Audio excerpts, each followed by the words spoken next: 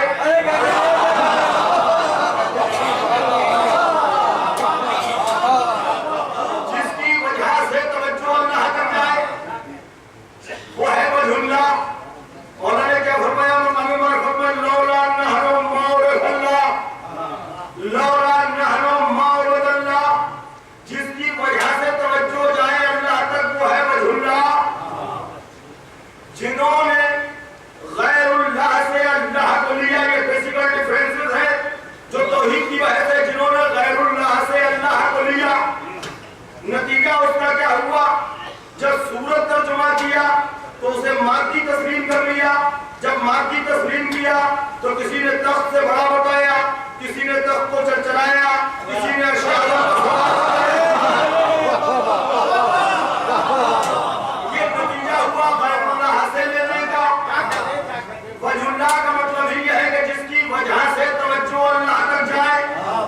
ہم نے جب وجہ اللہ کو میدان میں ذوالفقار سے قہر کی بجلی برساتے دیکھا تو ہماری توجہ اس طرف مبذول ہوئی کہ اللہ قہار ہے. ہم نے جب وجہ اللہ کو مسجد کوفہ کے چبوترے پر بیٹھ کر فقیروں کے ساتھ روزہ کھولتے دیکھا تو ہماری توجہ اس طرف مبذول ہوئی کہ اللہ کریم ہے. ہم نے جب وجہ اللہ کو ٹھوکر سے مردے کو جلاتے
انسانیت اور بشریت ہو سکا تو پہلے سے گفتگو کروں گا. لفظ بشر پورے قرآن مجید میں جہاں جہاں آیا، لباس کے معنی میں، پہنایا کے معنی میں، شکل کے معنی میں، مادے کے کام الکلام بات نکل جاتی، مادے کے معنی میں نہیں آیا، آئی مین میٹر کے معنی میں نہیں آیا. اگر مادے کے معنی میں آتا تو گفتگو کروں دوسرا ہوتا، پھر بات الگ. شکل کے معنی میں آیا. اب اس پر اور فرما دیں، سورہ صاد میں شعر ہوتا ہے، اِذْ قَالَ رَبُّكَ لِلْمَلَائِكَةِ إِنِّي خَالِقٌ بَشَرًا مِنْ طِينٍ. اس وقت کو یاد کیجئے، حضور سے خطاب فرمایا جا رہا ہے، اس وقت کو یاد کیجئے. یاد دہانی کسے کرائی جاتی ہے؟ جو پہلے سے ہو. اس وقت کو یاد کیجئے. اس قال زمانہ یاد دلایا جا رہا ہے. اس قال اس طرح ہے، اس قال رب کا جواب کے رب نے کہا ملائکہ سے انی خالقم بشرم. خیر آیت کے دوسرے حصوں کو مجھے بات نہیں کرنا ہو، توفیق مجلس ہو جائے گی. انی خالقم بشرم من طین، میں بشر کو خلق کرنے والا ہوں، خالق بشر میں ہوں. من طین مٹی سے، مٹی سے نہ مٹی سے، من طین مٹی سے. کیا فرمایا گیا کہ بشر کی خلقت مٹی سے. سورہ فرقان میں ارشاد ہوتا ہے هو الذی خلق البشر من الماء. وہ اللہ وہ ہے جس نے بشر کو پانی سے خلق کیا. وہاں میٹر کیا ہے؟ مٹی. بشر کہاں ہے؟ یہاں میٹر کیا ہے؟ پانی. خلق البشر من الماء، بشر کو پانی سے خلق کیا. میٹر کیا ہوا؟ پانی. بشر بشر دونوں جگہ کامن. تو ایک جگہ بشر مٹی سے، ایک جگہ بشر پانی سے. سورہ مریم 70ویں آیت میں ارشاد ہوتا ہے فَأَرْسَلْنَا إِلَيْهَا رُوحَنَا فَتَمَثَّلَ لَهَا بَشَرًا سَوِيًّا. ہم نے جبریل کو بھیجا مریم کی طرف. فَتَمَثَّلَ لَهَا بَشَرًا سَوِيًّا، ٹھیک ٹھاک بشر کی مثل.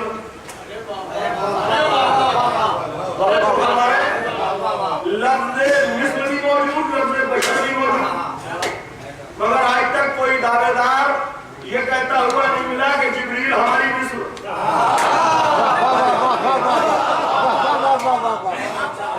فَتَمَثَّلَ لَهَا بَشَرًا سَوِيًّا، ٹھیک ٹھاک بشر بنا کے. جبریل کے نوری ہونے پر کسی کو انکار نہیں، سب متفق ہے ہر فرقہ جبریل نوری. تو یہاں نوری بشر، سورہ فرقان میں آبی بشر، سورہ صاد میں خاکی بشر. اس کا مطلب بالکل ویسے ہی جیسے کہا جائے لکڑی کی ٹیبل، پلاسٹک کی ٹیبل، کانچ کی ٹیبل. تو مادہ کیا ہے؟ پلاسٹک، لکڑی، کانچ. ٹیبل شکل کا نام ہے.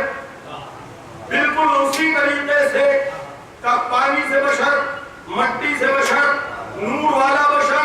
اس کا مطلب بشر لباس کا نام ہے، شکل کا نام ہے، مادے کا نام نہیں ہے.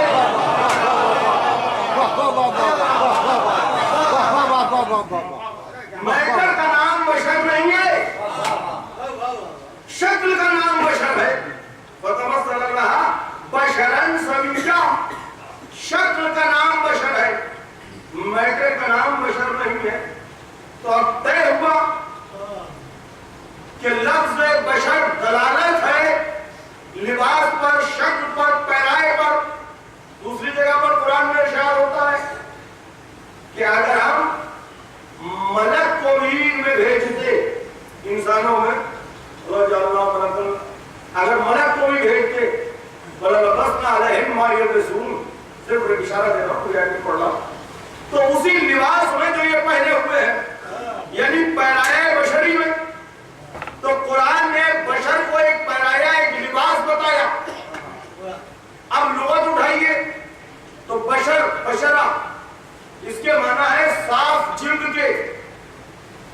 یہ مقام شکر ہے. دیکھیے دوسرا امتیاز، ایک حکیم نے کلام کیا تھا فصبہ، اب دوسرا امتیاز آپ کا بشر، بشرہ، اس کے معنی ہے صاف جلد کے. انسان کی اسکن اور حیوان یعنی جانور کی اسکن میں بنیادی فرق یہ ہے کہ اس کی اسکن بالوں سے چھپی ہوتی ہے. انسان کی اسکن کو اللہ نے بالوں سے چھپایا نہیں، بلکہ صاف ڈھونڈے رکھے اور اس کی اسکن کو نمایاں رکھا جو دیدہ زیب ہو، جاذب نظر ہو، تہذیب کا ایک وقار قائم ہو سکے، ایک وزن ہو، ایک ہم آہنگی ہو، ایک برجستگی ہو. اسی کو کہتے ہیں بشر، یعنی صاف جلد والا. تو ایک صفت ہے بشر، نہ کہ مادہ ہے بشر. تو اشتراک صفت بشریت میں ہوگا. توجہ فرمائیں، اشتراک صفت بشریت میں ہوگا. اب اللہ سے کیا کہلوا رہا ہے؟ اللہ کیا کہلوا رہا ہے اپنے رسول سے؟ انا بشر مثلکم وَيُوحَىٰ إِلَيَّ، میں بشر ہوں تمہاری طرح، مگر مجھ پر وحی آتی ہے. وہی آنا بشریت کا لازمہ نہیں ہے. خدا کے واسطے توجہ فرمائیں. اگر لازمہ ہوتا تو سب پہ آتی. وہی بشریت کا لازمہ نہیں ہے. انا بشروں مثلکم ویوحی الیہ. فصل ممیز سے الگ کر دیا. بشریت کو فصل ممیز سے الگ کر دیا. اب ترجمہ ہوگا کہ میں بشر تو ہوں تمہاری طرح مگر احمد تمہاری طرح نہیں ہوں, گناہگار تمہاری طرح نہیں ہوں, خطاکار تمہاری طرح نہیں ہوں. میں صرف بشر تمہاری طرح ہوں اور وہ سا بشر نہیں ہوں. میں وہ سا بشر ہوں ویوحی الیہ جس پر وحی آتی ہے. اب اگر کسی پر وحی آتی ہو تو دعویٰ کرے. تو جب بشریت کا لازمہ وحی آنا نہیں تو لفظ مثلکم اس بات کی دلیل کیسے ہو سکتا ہے کہ ہم ان جیسے ہو جائیں گے. لفظ مثلکم اس بات کی دلیل نہیں ہو سکتا. اب قرآن کریم میں ایک گروہ کی نشاندہی ہو رہی ہے. ارشاد ہوتا ہے توریت کھانے والوں کے لیے اللہ کہتا ہے کہ انہوں نے نہیں اٹھایا توریت کو سوائے ایسے کہ جیسے گدھا بوجھ اٹھاتا ہے. یہ حامل اسفارا جیسے میں سمجھتا ہوں جیسے گدھا بوجھ اٹھاتا ہے. یہاں صرف تمثیل نہیں ہے کمثل الحمار. یہ حامل اسفارا یہاں صرف یہ نہیں کمثل نہیں, یہ حامل اسفارا صفت بھی بیان کی گئی, فرق بھی ہے, تحمیل کا بھی بیان کیا گیا ہے. جیسے گدھا اٹھاتا ہے ویسے. یعنی پرانی نقطۂ نظر سے بہت سے علامہ حضرات ایسے بھی ہیں جنہیں کتابیں اٹھانے کے نتیجے میں گدھے کے سرٹیفکیٹ کے علاوہ اور کچھ نہیں ملتا. مثل الذین حملوا التوراۃ لم یحملوها کمثل الحمار یحمل اسفارا. توریت اٹھانے والوں کی مثل توریت کہیں کی مثل ایسے ہے جیسے گدھا کتاب اٹھاتا ہے.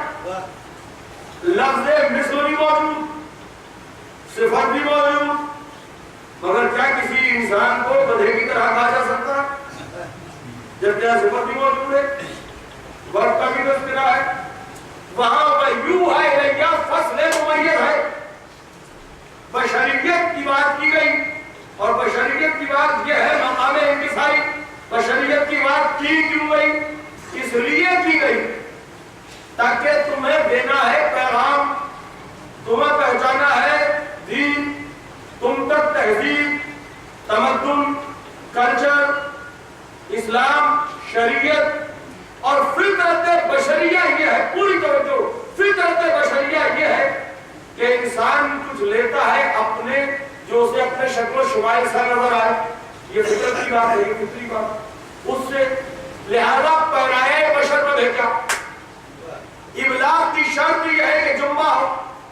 بہت توجہ چاہتا ہوں, گفتگو مکمل کر رہا ہوں. ضروری یہ ہے اللہ نور السماوات والارض. آج ترجمے کی نوبت آئی ہے. اللہ آسمانوں اور زمین کا نور ہے. تو اب ضروری یہ ہے کہ دو جنبے یعنی دو پہلو ہونا چاہیے. ایک جنبہ نورانیہ اور ایک جنبہ بشریہ, تاکہ ملکوت نورانیہ سے وہاں سے آف کرے. یہ ہے ویوحی الیہ کا ترجمہ. اور قوت بشریہ سے بشریت کو عطا کرے. بہت توجہ, پھر سے عرض کر رہا ہوں, قوت نورانیہ سے وہاں سے عرض کرے ویوحی الیہ, اور قوت بشریہ سے بشریت کو عطا کرے. انا بشر مثلکم ویوحی الیہ.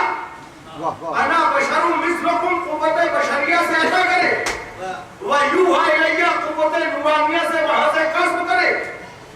اور اس کی نورانیت اور بشریت اتنی ممتاز ہو کہ 63 برس زمین پر رہنے سے اس کی نورانیت میں فرق نہ پڑے.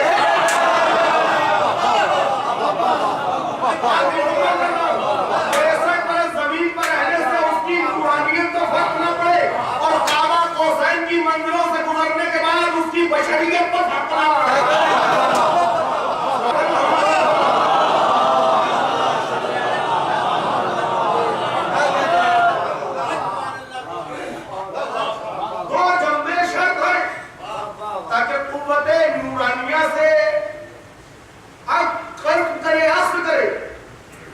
قوت بشریت سے بشریت کو عطا کرے. اب آگے بڑھیں گا بشروں مثلکم وَيُوحَىٰ إِلَيَّ.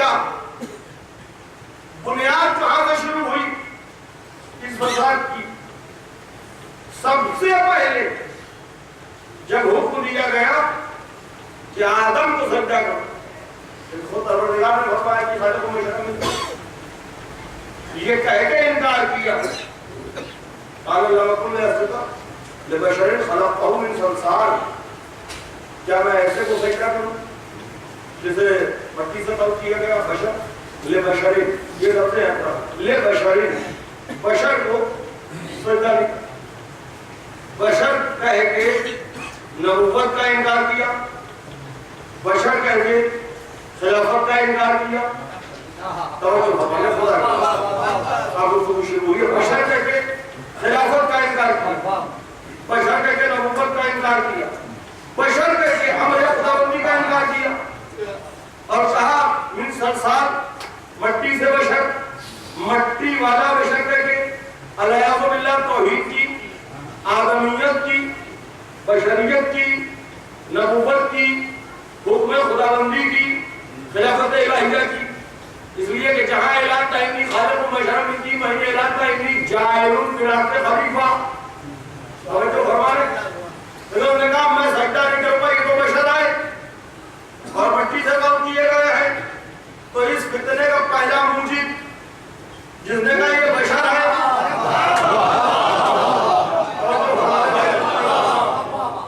جس نے کہا ہے یہ بشر ہے، ہم سجدہ کرتے ہیں. استکبرتا کنت من العالین. کیا تو یہ گمان کرتا ہے تو بڑے لوگوں میں سے ہو گئے؟ تو یہ گمان کرتا ہے کہ تو یہ گمان کرتا ہے تو بڑے لوگوں میں سے ہو گیا. من العالین گلورل نمبر ہے، ایک نہیں، دو نہیں، تین نہیں، کم سے کم تین، اس سے یا اس سے زیادہ.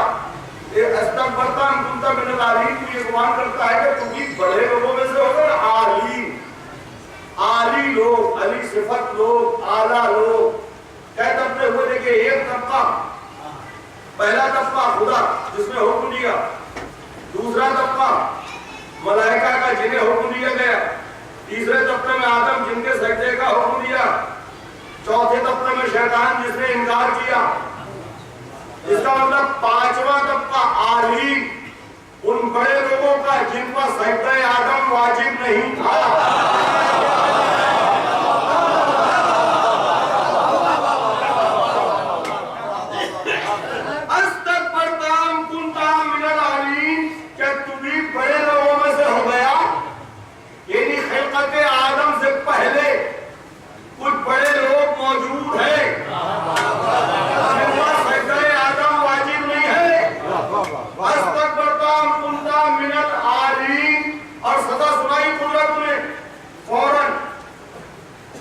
نکل جائے یہاں سے، قال فاخرج منها فإنك رجیم. یہاں سے نکل جا کیوں تو رجیم. رجیم کا آسان ترجمہ اپنی لغت میں ہوتا ہے مردود، وہ لعنتی نہیں ہوتا کیونکہ استعمال آگے آیت موجود ہے. وَأَنَّا عَلَيْكَ اللَّعْنَةُ. انا اور انا ہوتا ہے فورس کے لیے، بے شک بنگوڑا، اور تجھ پر لعنت ہے. عَلَيْكَ اللَّعْنَةُ الى یوم الدین، یوم معلوم تک نکالا. ایک سزا مردود کرا دیا، دوسری سزا پھر قیامت تک کے لیے تبرہ کی ضمانت ملی. پر لعنت ہوگی یوم معلوم تک. کیوں؟ کا سجدے سے انکار کیا، نبی کو بشر کہا،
مگر اس کا ظرف ہی کہاں تھا، وہ نظر ہی کہاں تھی؟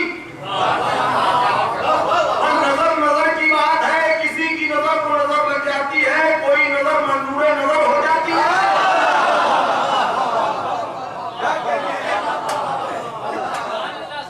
شرف قبولیت سب کے مقدر میں نہیں ہوتا۔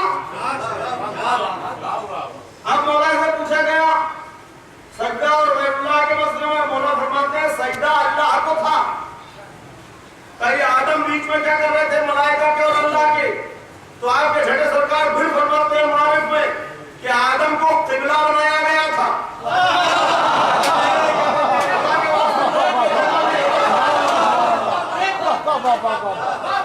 آدم کو بنایا گیا تھا قبلہ، سجدہ تھا اللہ کو۔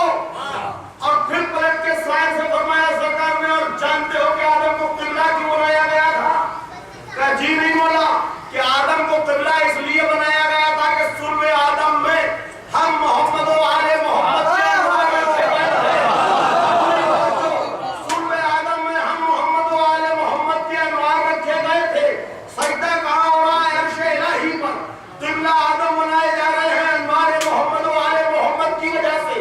سجدہ ہو رہا ہے فرش پر، قبلہ بنایا جا رہا ہے خانہ کعبہ۔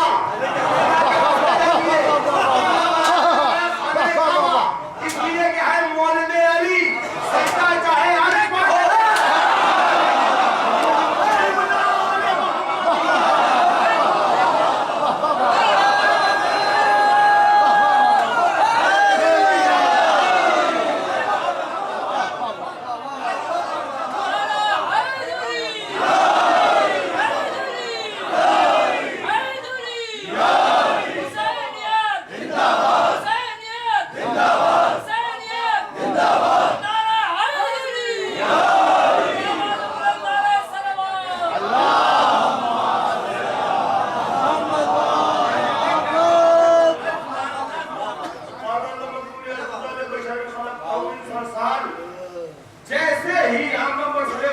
جیسے ہی بشر کہا ویسے ہی سزا سنا دی۔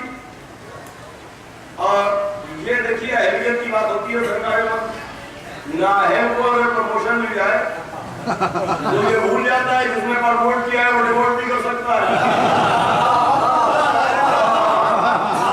اسے عبادتوں کے سلے میں اٹھا لیا گیا، پروموٹ کیا گیا۔ نااہل کو پروموشن راس نہیں آتا، یہ ذہن میں رکھیے گا۔ بزرگ موجود ہے، زمینداری کے زمانے کی تاریخیں اس بات کی تائید کرتی ہے، نااہل کو پروموشن راس نہیں آتا، یہ بھول جاتا ہے جس نے پروموٹ کیا ہے وہ ڈیموٹ بھی کر سکتا ہے۔ بشر فوراً سزا سنائی، آگے بڑھیے آپ پورے قرآن کو کھملیے اور ڈھونڈیے لفظ بشر کو، اور پوری تاریخ ہے منکرین کی۔ یہ مزاج ہے، ٹیسٹ ہے، کس کا کس سے کیا رشتہ ملتا ہے۔ اب آگے بڑھیے، جناب نوح علیہ السلام کو ان کی امت نے یہی کہہ کے جھٹلایا، الحمد للہ قرآن کریم میں موجود ہے، سورہ مومنون اٹھائے کی، ما ھذا الا بشر مثلکم، کیا ان پر ایمان لائیں تو ہمارے تمہاری طرح بشر ہے۔ بشر کا اسی سورہ میں اس کے آگے والی آیت میں ارشاد ہوتا ہے انہم مغرقون، ان سب کو ہم نے ڈبو دیا۔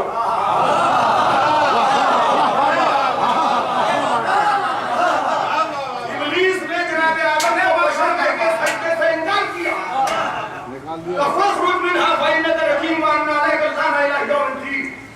جناب نوح کی امت کہہ رہی ہے ما ھذا الا بشر مثلکم، کأنہم مغرقون، اور سب کو ڈبو دیا گیا۔ آگے بڑھیے، اسی سورہ میں جناب عاد کے لیے یہی کہا گیا ما ھذا الا بشر مثلکم۔ پھر جناب سمود کے لیے یہی کہا گیا ما ھذا الا بشر مثلکم۔ ارشاد ہوتا ہے فأخذهم الله العذاب، اور دوسری جگہ ارشاد ہوتا ہے فبعدا للقوم الظالمین، کہ ہم نے ان کو عذاب نازل کیا، انہیں عذاب الہی نے پکڑ لیا۔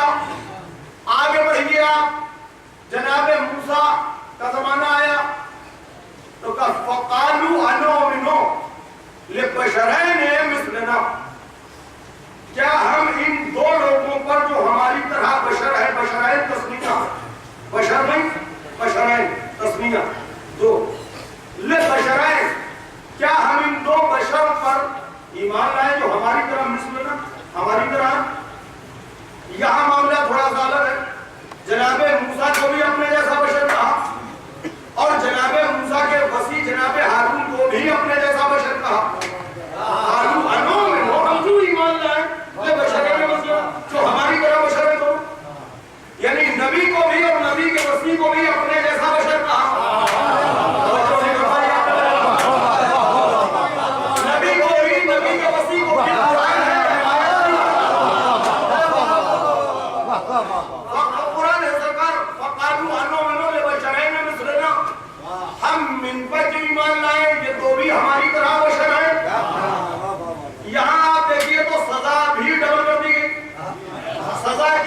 بتا رہی ہے کہ جرم دگنا ہے.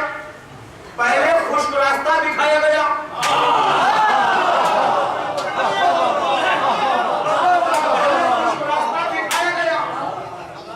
بعد میں وہ مرا, سزا کی سختی دیکھیے, جرم دیکھیے.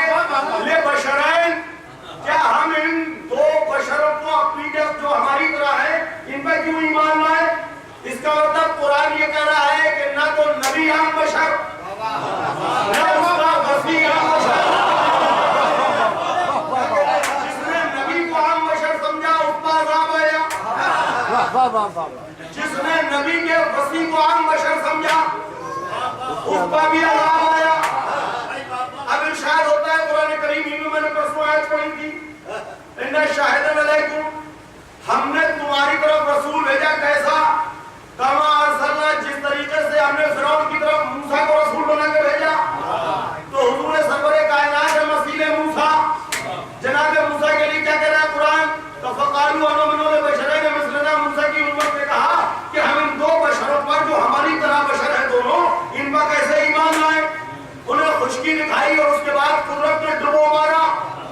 تو قانون قدرت یہ ہے کہ جس نے اس کے نبی کو یا نبی کے وسیع کو عام بشر کہا, اس کا عذاب نازل ہوا. تو پھر ہونا یہ چاہیے کہ جو سید المرسلین کو اپنے جیسا بشر کہے اس پر عذاب نازل ہو جانا چاہیے. تو قدرت آواز دے گی, ما کان اللہ لیعذبہم وانت فیہم. قرآن کو رٹو مت سمجھو, ہم نے اپنے رسول سے کہا ہے اے حبیب جان عالم جب تک آپ ان کے درمیان ہیں, ما کان اللہ لیعذبہم وانت فیہم, جب تک آپ ان کے درمیان ہیں ہم ان پر آسمان سے عذاب نازل نہیں کریں گے. ہاں اگر علی کا دشمن عذاب مانگے گا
بشر اور مصر یہ ایک سلسلہ جو ابلیس سے شروع ہوا تھا. ایسے سرور کائنات میں ایک بڑا طبقہ تھا ایسے مسلمانوں کا, ورنہ سورہ منافقون قرآن میں نہ ہوتا, جو مصلحتاً ایمان لے آئے تھے, ضرورتاً ایمان لے آئے تھے, اور بی بی معصومہ دو عالم شہزادے عالمیان جناب زہرا سلام اللہ علیہ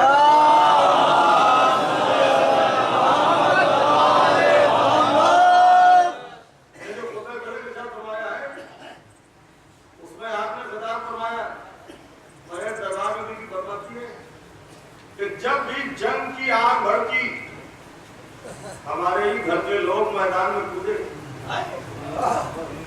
اور تم اپنے خیموں میں بیٹھے اس بات کے منتظر رہے کہ کب اسلام کو شکست نصیب ہو اور تم الٹے پاؤں اپنے مذہب پر واپس چلے جاؤ.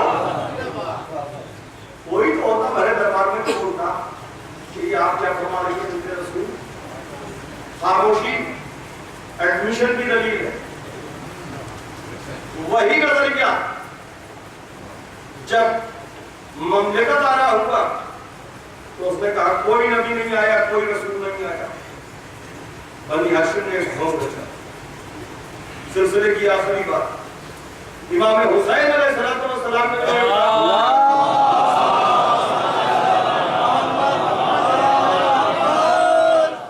عہد جناب امیر عمرہ عہد امام حسن علیہ السلام عمرہ یہ کام جو امام علیہ السلام نے فرمایا وہ اقدام نہ آپ کو عہد جناب امیر علیہ السلام میں ملے گا نہ عہد امام حسن علیہ السلام. الگ الگ طرز لیکن جس تفصیل سے امام حسین علیہ السلام کا احترام امام حسن علیہ السلام کی سوروں کے موقع پر وہی کربلا والے امام حسین سوروں میں شامل نہ تلوار نکلتی ہے نہ رجز ہے وہی کربلا والے امام حسین علیہ السلام اور امام حسن علیہ السلام شہزادہ قاسم کے لیے وصیت نہیں کرے یہ میری طرف سے قربان. تو جس طریقے سے صلح حسن علیہ السلام میں امام حسین شامل ہیں بالکل اسی طریقے سے کہ شہزادہ قاسم تلوار نہیں چلا رہے بنیابت امام حسن تلوار چلوائی ہے. وصیت کی شکل میں تعبیر ہے تعبیر کی شکل میں وصیت ہے بنیابت امام حسن علیہ السلام تلوار چل رہی. امام حسین علیہ السلام کا انتظام آپ یہ ایڈریسنگ ہے سورہ محسوس کرتے ہیں آخری بات میں اس کے بعد مسائل عہد جناب امیر عہد امام حسن علیہ السلام یہ پوری تاریخ اسلام کا نچوڑ ہے اصطلاح ہے جو وضع کی گئی ہے آفٹر جسٹ سرور کائنات اجماع استخلاف شورا اور چوتھی چیز کا ہے اجماع. حالانکہ کلیہ ہے کہ ناقصین کا اجماع بھی ناقص ہے بالکل سامنے کی بات ہے کسی بحث کی ضرورت نہیں لمبی چھوڑی کوئی بات نہیں کوئی ایسی علمانہ بات نہیں بالکل دو دنی چار والی بات ہے. اگر کائنات کے سارے اندھے اجماع کر دیں تو کائنات کے سارے اندھے اجماع کرنے کے بعد کیا اجالا کر سکتے اگر اندھوں کا اجماع ہو جائے تو کیا اسے نور پیدا ہو جائے. اجماع ایک لغت کا معنی ہے ایک جیسے لوگوں کا کسی بات پہ جمع ہونا یہ اجماع.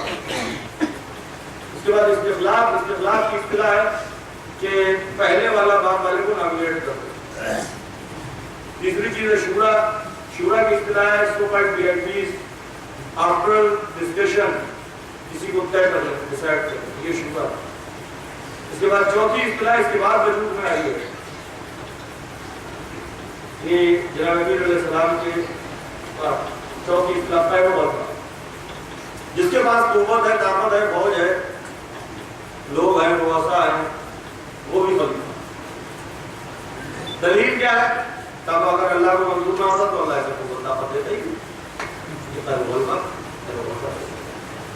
جناب امیر علیہ السلام کے سامنے پہلے دور میں اجماع ہے پوری توجہ مولا کائنات نے سنت کر اس کے بعد پھر استخلاف سامنے تھا مولانا نے سنت کیا پھر شورا سامنے تھا مولانا نے سمجھانے سے انکار کر دیا. عہد امام حسن علیہ السلام آیا امام حسن علیہ السلام نے جو صلح میں جو شرائط کی میں ایک شرط یہ تھی کہ حاکم شام اپنے بعد کسی کو نامینیٹ نہیں کرے گا یعنی امام حسن علیہ السلام اوپنلی استخلاف سے لڑ رہے تھے اور بہت اوپنلی امام حسن علیہ السلام استخلاف سے لڑ رہے کہ حاکم شام اپنے بعد کسی کو نامینیٹ نہیں کرے گا. جب عہد امام حسین علیہ السلام آیا تو یہ چاروں چیزیں میں قہر و غلبہ کے ایک پوائنٹ پہ اکٹھی ہو چکی تھی. خدا کے واسطے توجہ فرما لیں آپ یزید کا اجماع بھی ہو چکا تھا استخلاف بھی تھا شرط توڑ کے حاکم شام نے اسے نامینیٹ کر دیا تھا اور شورا سو پوائنٹ وی آئی پی نے آفٹر ڈسکشن اسے سجیسٹ بھی کر دیا تھا اور قہر و غلبہ طاقت اور ملکوتیت تھی اس کے پاس قوت. جب یہ چاروں چیزیں اپنی جگہ پہ اکٹھی ہوئی اور حسین ابن علی علیہ السلام سے بیعت کا مطالبہ کیا تو اب یہ صرف یزید بیعت نہیں مانگ رہا تھا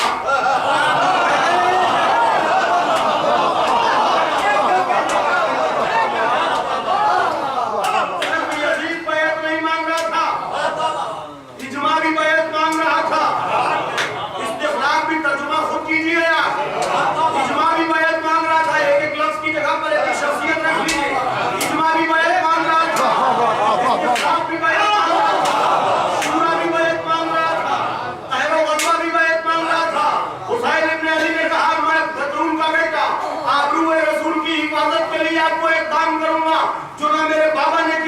نہ میرے بھیا نے کیا، اور ایسی ٹھوکر لگاؤں گا یہی قیامت تک کے لیے نہ اجماع رہے گا۔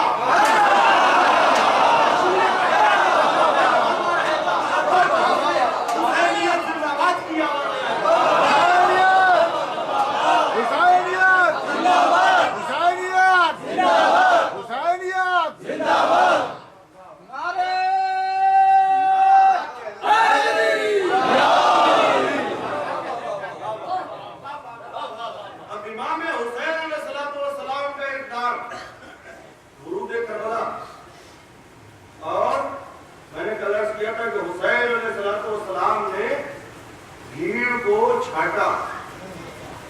حسین کا ہدف معیار تھا، مقدار نہیں۔ حسین کا ہدف کوالٹی تھی، کوانٹٹی نہیں۔ یہ اتنی چھان بھی امام حسین علیہ السلام کیوں فرما رہے ہیں؟ یا آگئی بات ہے، ہم نے سنتے چلیے، اتنی چھان بھی بقیہ کا نہیں کرتا، امام حسین علیہ السلام اتنی چھان بھی کیوں فرما رہے ہیں؟ کچھ دینے کے لیے، کچھ بانٹنے کے لیے صاحبان لیاقت کو اکٹھا کیا جاتا ہے۔ حضور علیہ السلام کا انتظار ہو رہا ہے، ظہر ٹائم کو بلایا جا رہا ہے، حبیب ابن مظاہر علیہ السلام کو خط لکھا جا رہا ہے، اور بھیڑ آ گئی ہے تو اسے یہ کہہ کے ہٹا رہے ہیں، میرا مقصد اصول معلوم نال رہیں گے، جسے جانا ہو چلا جائے، جسے جانا تھا وہ چلا گیا، بھیڑ چلی گئی۔ حسین علیہ السلام کوالٹی گھٹی کر رہے ہیں، جو نہیں ہے اسے بلا رہے ہیں۔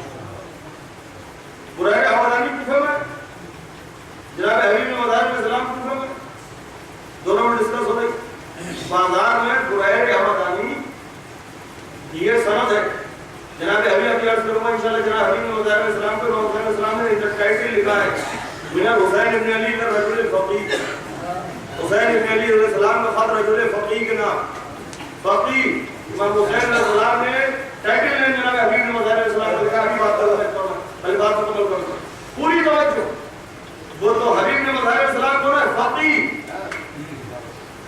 فقیہ بھی کیسے؟ کہ ریٹن پروف امام حسین علیہ السلام کی طرف سے، کیسے فقیہ؟ کیسے فقیہ؟ نہیں پڑھ لکھ گئے اس منزل کو پہنچ گئے، ایسے نہیں، فقیہ ایسے کہ ریٹن بائی دا حسین علیہ السلام، سند تحریری فقاہت کی، بازار کوفہ تلواروں پہ سینکڑوں ہو رہی ہیں، سامان ہر روز تیار ہو رہا ہے، ہر جگہ لوہا ٹوٹنے کی آواز آ رہی ہے، تیاری ہو رہی ہے، جنگ کی عبداللہ بن زیاد بن نبی ہر طرف لشکر اکٹھا کر رہا ہے، وزارت صاحب کو ہمارا سونپی جا چکی ہے، قاسیہ تک پولیس کا فوج کا ایک جال بچھا ہوا ہے، سارے راستے محدود کر دیے گئے، زہیر اور برائے حمدانی بازار میں خزاب پرچیز کرنے کے لیے ان کے خریدنے کے لیے مل گئے حبیب بن مظاہر، کہا کیا حال ہے؟ کہا کیا کر رہے ہو؟ کہا خزاب خریدنے کے لیے، کہا خزاب؟ کہا جانتے ہو یہ لوہا ٹوٹنے کی آوازیں، یہ لوہاروں کی بھٹیاں چل رہی، رات کو یہ تیاری کیوں ہو رہی؟ کہا نہیں، کہا یہ حسین ابن علی علیہ السلام سے جنگ ہوئی، کہا حسین ابن علی علیہ السلام سے کی، اور خزاب کی شیشی وہیں پھر خزاب کی شیشی وہیں پھر ایسا خزاب ایسی تھی نا جب آل محمد پریشانی میں حبیب نے حضرت مظاہر علیہ السلام نے پہلا فتویٰ بازار کوفہ میں کیا، برائے حمدانی کہ حسین پریشانی میں تم خزاب خرید رہا ہو، برائے حمدانی فوراً پھینک۔ یہ جو محرم میں ترک سے بزینت کیا جاتا ہے، فقیہ ہے حسین حبیب ابن مظاہر کا پہلا فتویٰ ہے، آل محمد پریشانی میں ہے تو خود سے بزینت دے رہا ہے، بازار کوفہ میں فتویٰ کی مطابق حسین علیہ السلام کوالٹی مینٹین کرتے ہیں، کیوں؟ حسین کچھ لینے نہیں نکلے، مجلس کی آخری بات، حسین انشاءاللہ یاد رکھیں گے کہ صاحب حسین کچھ لینے نہیں نکلے، حسین بانٹنے نکلے، کیا بانٹنے نکلے؟ جیسی ذات ہوتی ہے ویسی توقع ہوتی ہے کہ کیا تقسیم ہوگا۔ حسین علیہ السلام نے قریہ محبت کے عنوان سے جو بستی کو سائی کا بنا کی 8 دن کے لیے، اس میں تقسیم کیا کیا؟ کربلا سے پہلے تک کچھ کہنا ہو تو کربلا سے پہلے تک لکھنا وحدت اللہ کو عیسائی، لیکن کربلا کے بعد عصر عاشور کے بعد جب بھی سلام کرو گے زہیر کو، صہیب کو، حر کو، تو کہو گے السلام علیکم یا اولیاء اللہ۔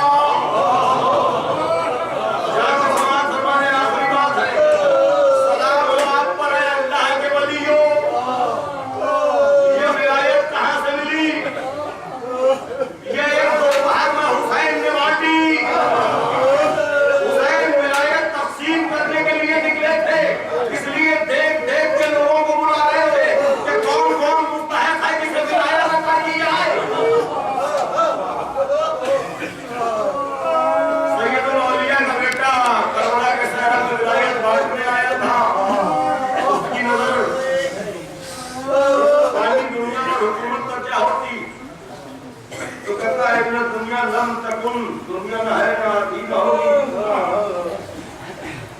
اور آخرہ لم تضل آخرت کہیں لے جائی نہیں جا سکتی۔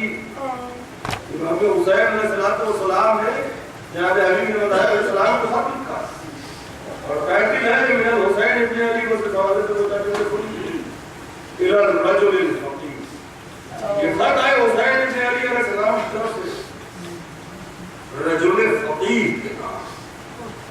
دیکھو کہ لغت میں آنا سوچ بوجھ کے ہیں، تفقہ دین اسی کہتے ہیں دین میں سوچ بوجھ رکھتا ہے۔ اصطلاح علماء فقیر مسائل شریعت میں مہارت اور سوچ بوجھ رکھتا ہے، یہ اصطلاح ہے مسائل شریعت جاتی ہے۔ علی بن ابی طالب علیہ السلام کون ہے؟ امام حسین علیہ السلام کے دوست۔ حسین کا دوست ہونا بڑا منصب ہے یا عالم؟ کتنا بڑا منصب ہے علی بن ابی طالب علیہ السلام کا۔ بڑے منصب کے ہوتے کوئی چھوٹا منصب نہیں لکھا جاتا۔ اس کا مطلب فقیر کتنا بڑا منصب ہے۔ اور میرے جس روح سے میں فقیر کتنی بڑی چیز ہے۔ حسین علیہ السلام نے صدیقی نہیں لکھا، الہ صدیق الحسین نہیں لکھا، الہ رجل الفقیر۔ اس کا مطلب فقیر بہت بڑی چیز ہے۔ اب حبیب بن ابی طالب علیہ السلام کو فقیر لکھا مولا نے کیوں لکھا؟ اگر مولا ہی وضاحت نہ فرماتے تو مجھے جیسا گدھا بنا سمجھ پاتا۔ نیچے لکھتے ہیں یا حبیب انتا تعلم منزلتنا علی البیت، یا حبیب انتا تعلم منزلتنا علی البیت وقرابتنا من الرسول، انتا تعلم منزلتنا علی البیت وقرابتنا من الرسول۔ اے حبیب تم ہم اہل بیت کی منزلت کو جانتے اور رسول سے ہماری قرابت کو پہچانتے۔ اب سمجھ میں آیا فقیر ہے اہل بیت وہ ہے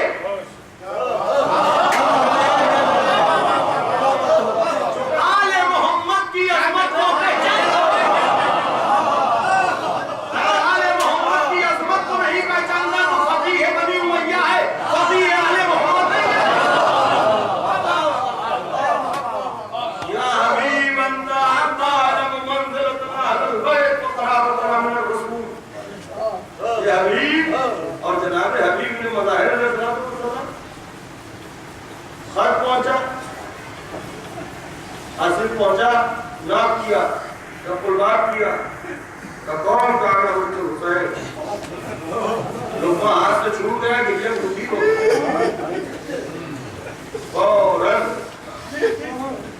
کھلا دروازہ کھولا خط کو دیکھا پہلے خط کو آنکھوں سے لگایا چھما بھروسہ دیا کہ یہ خط نہیں ہے منسوب ہے من الامام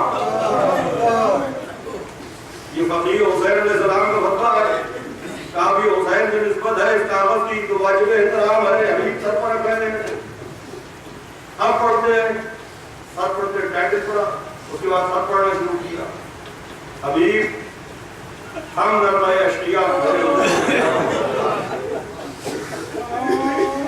اور ثانی زہرا نے کہا کہ بھئیہ سر ساتھ کی فوجیں چلی آ رہی ہیں آپ اپنے دوستوں کو کیوں نہیں بلاتے حبیب ہماری نظر تم پر ہی جڑ رہی ہم تمہارا انتظار بقال بسائے نکلے یہ وقیہ میر سے پوچھنے لگے مولا نے بلایا پھر جیسے کہ میں سوچ رہا تمہارا یہ مقام ہے اتمام حجت اس میں کہ حالات بہت باشو عارف کا واقعہ جناب مسلم علیہ السلام کے بچوں یہی تو اس نے منادی طریقہ ہے اور یہ صدامت تھا ایک دوسرا ایک دوسرے سے واقف نہیں تھا زیادہ نبی کے دور میں اتنا شیعہ اچھل دیا کرتا کیوں کریں توبہ جس نے جناب مسلم علیہ السلام کو مہمان بنایا اس کا بیٹا تھا خلاف اس نے جا کے تبلیغ کی مقام اتمام حجت جناب نبی محمد علیہ السلام مومنہ کی طرف نہیں اس نے کہا تو میری ابا کو موڑ لو دروازہ مجھے دے ابھی بھی ایسی کوئی بات نہیں اور اس کے بعد جناب حبیب محمد سید علی بن طاؤوس علیہ السلام لکھتے ہیں کہ جناب حبیب محمد علیہ السلام ہاتھ میں ڈنڈا لے کے اس انداز سے نکلے جیسے اپنی کھیتیوں پر جاتے جناب حبیب محمد علیہ السلام دوسرے کے سمیدار کو جس طرح سے اپنی کھیتیوں پر جاتے تھے اس انداز سے نکلے تاکہ کوئی شک نہ کر سکے کہ حسین علیہ السلام کی مدد کرتا جناب حبیب محمد علیہ السلام نے گھوڑا دیا گھوڑا کو تبدیل لے جاتا اور میں محمد اٹھی گیا تو سارا لوگ اس انداز سے چلے گا جیسے اپنی کھیتیوں کو جاتے جب پہنچے روایت موجود ہے تو آپ نے دیکھا گھوڑے کی آنکھوں میں دار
جو تکبیر کی آوازیں آئی ہیں بعید نہیں کہ ان میں کوئی تکبیر کی آواز نماز کی نیت سے بھی ہو، اس لیے کہ اسے حسین نے فقیر لکھا ہے، ہم اس کی نماز قضا نہیں مان سکتے۔ حسین علیہ السلام فقیر لکھ رہے اور نصرت حسین علیہ السلام میں حبیب بن ظاہر شہید ہو گئے، حبیب بن ظاہر علیہ السلام شہید ہوئے، لاشا آیا حسین کے دوست کا لاشا، حسین کے دوست کے لاشے کا شام کربلا جس سے خالی ہو، دوستی کیا ہے، حفاظت کیا ہے، یہ کربلا اور کربلا کی تاریخ بتاتی ہے۔ بس اسی عنوان سے ایک بات اور پڑھ لو، مال مجلس ہے، رونے کے لیے تو آقا کا نام کافی ہے۔ حبیب بن ظاہر علیہ السلام دوست ہیں آقا حسین کے، اور جناب مالک اشرف دوست ہیں جناب امیر علیہ السلام کے، اور کوفہ اور اس کے حالات، بصرے کوفے کے حالات جتنے بھی شیعہ نے علی کے بالخصوص نام پر افراد، ان سب کو قید کر لیا تھا، راستے مسدود کر دیے گئے تھے، اس کے علاوہ قید کر لیا تھا۔ یزید پلید کی ہلاکت کے بعد 4000 مومنین کی تعداد صرف اور صرف کوفے کے قید خانے سے نکلی تھی، دروازے توڑ کے۔ تو اب اندازہ لگائیے بصرے میں کتنے قید ہوں گے اور جگہوں پر کتنے کتنے لوگ قید ہوں گے۔ بالخصوص جو نامور افراد تھے انہیں قید و بند کی صحبتوں میں جکڑ دیا گیا تھا۔ اہل بیت علیہ السلام کی شہادت دار میں ہوئی، جہاں امام حسین علیہ السلام کا سر نیزے کو بلند ہوا، وہاں ناصران حسین علیہ السلام کے سر بھی نیزے کو بلند ہوئے۔ پہلی ہی منزل ہے کوفہ، کوفے میں جب اہل بیت طاہرین علیہ السلام کا داخلہ ہوا تو مس ایکسپلینٹ کیا گیا تھا، میسج کو مس کنوے کیا گیا تھا، پروپیگنڈا حکومت کا تھا کہ اللہ باللہ یہ خارجی نے خروج کیا ہے، دوستی کے عنوان سے بات کرتا ہوں۔ پہلا نعرہ انتقام، پہلا نعرہ انتقام بی بی ریحانہ بنت مالک اشتر نے لگا کوفے کی سرزمین سے۔ آخری بات ہے دوستی کے عنوان سے، جب اہل حرم کا قافلہ کوفے میں داخل ہوا تو بی بی ریحانہ بنت مالک اشتر کا بیان ہے، عموماً کچھ چیزیں کچھ بیہودہ باتیں مشروع ہو جاتی ہیں، حقیر کے کاموں تک بھی آئی ہے متعدد بار کہ جناب ریحانہ پتھر برسانے کے لیے چھت پر بیٹھی، العیاذ باللہ استغفر اللہ، ہماری کوئی حیثیت نہیں، ہماری کوئی اوقات نہیں، ہم اپنے بچوں کو یہ سکھاتے ہیں کسی کا تماشا مت دیکھنا، غلط جگہ کھڑے مت ہونا۔ تم مالک اشتر جیسی ذات بیہودہ بات ہے، اس کی بیٹی کسی کا تماشا دیکھنے کے لیے بیٹھے، کسی کو پتھر پر نام سے بیہودہ بات۔ دلیل تو جانتی ہو یا نہ جانتی ہو، یہ تو جانتی تھی کہ حکومت آل محمد کے دشمنوں کی ہے۔ مالک اشتر کی بیٹی جس کا مملکت کی سیاست کا بڑا حصہ رہا ہو، رئیس کوفہ کی بیٹی، اور اس وقت بچی بھی نہیں تھی، ان کے خود بچے تھے۔ کتنا عرصہ ہوا جناب مالک اشتر علیہ السلام کی شہادت؟ بچی کہاں سے؟ کربلا کے وقت ریحانہ بنت مالک اشتر خود آپ کا بیان ہے بیوی کا، فرماتی ہے کہ دل پہ عجیب سی بے چینی تھی، بات کچھ نہیں تھی، لیکن دل پہ بے چینی ایک ابتدا کی گھبراہٹ، جیسے کوئی اپنا مصیبت میں حالات سے ہی نہیں تھا، بے چینی ایک گھبراہٹ جیسے اپنا کوئی مصیبت۔ اعلان ہوا شہر کو سجایا جائے، ماذ اللہ علیہ وسلم خاکی نے خروج کیا ہے، اس کے سر آنا اور انہیں رمسیم ہوتا ہے۔ خواب میں دیکھا بابا مالک اشتر حضور سرور کائنات مولا علی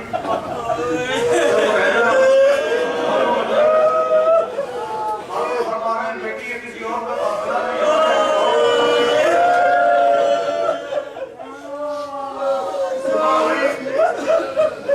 صبح ہوئی بچہ